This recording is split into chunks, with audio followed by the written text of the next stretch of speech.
వారణాసి నుంచి ఒక పెద్ద అప్డేట్ అనేది వచ్చిందనమాట. సో మన మహేష్ బాబు గారు ఎవరైతే ఉన్నారో రుద్ర క్యారెక్టర్ గారు, సో ఈ యొక్క క్యారెక్టర్ అనేది ఈ యొక్క వారణాసి మూవీలో టైం ట్రావెల్ చేసేటప్పుడు అనేక సార్లు చనిపోవడం అనేది బతకడం అనేది జరుగుతుందన్నమాట.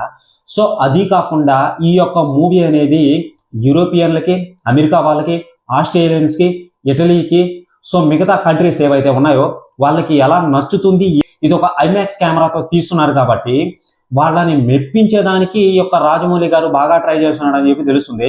అందులో భాగంగా మన పురాతనానికి సంబంధించిన మైథలాజికల్ కి సంబంధించిన స్టోరీ ఏదైతే ఉంటుందో ఈ యొక్క ఇతిహాసాలని జోడించి మన భారతీయులకి మెచ్చేటట్లు చేస్తూ ఆ యొక్క విజువల్ వండర్ అనేది ఐమాక్స్ కెమెరాతో తీస్తూ సో ఆ యొక్క ఇటాలియన్స్కి, అమెరికన్ వాళ్ళకి, ఆస్ట్రేలియన్స్కి, మిగతా కంట్రీస్ ఏవైతే ఉంటాయో 120 దేశాల్లో రిలీజ్ అవుతుంది ఈ యొక్క మూవీ అనేది.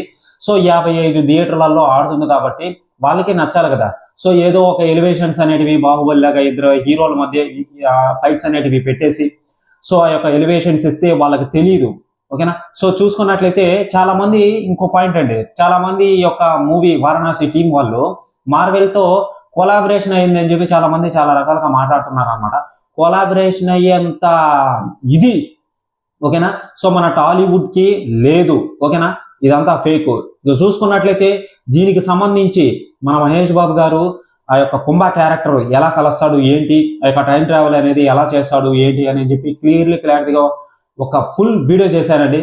సో ఎవరైనా సరే మన ఛానల్కి కొత్తగా వచ్చినట్లయితే ఛానల్ని సబ్స్క్రైబ్ చేసి బెల్ ఐకాన్ని ఆన్లో పెట్టుకోండి. ఓకేనా.